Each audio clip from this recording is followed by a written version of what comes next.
Hey guys, so some people have a question if you can replace copper gutters, right, with aluminum gutters. So these are the copper gutters right now. A couple ways you can hang gutters. You can just tuck them in under the behind the flashing or the drip edge, which if you see on the roof line, right where the shingles are, you have your drip edge right there underneath.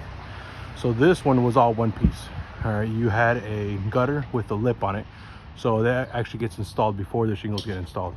So what we do is we just cut right at the line, and then we use that flashing as the drip edge for the new gutter. So yeah, so you just cut it on top.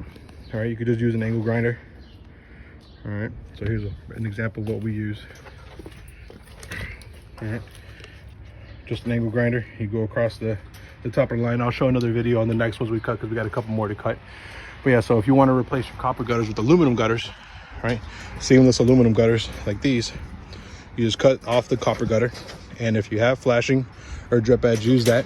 If not, if it's like how this one is, use the cut piece as your flashing and tuck your new gutter behind it. And so these ones are aluminum pre-painted 30-degree white gutters, and we're going to put the downspouts oversized 3x4. All right guys, so I'll show a video in the next ones how you can cut these off. If you wanted to get rid of your either galvanized gutters or copper gutters, you can change them to aluminum. Same with the other way around. You can uninstall aluminum gutters and install copper. Copper usually involves a little bit of soldering. Just depends on the professional that does it. The best way to do it is soldering if you're going to spend the money on copper.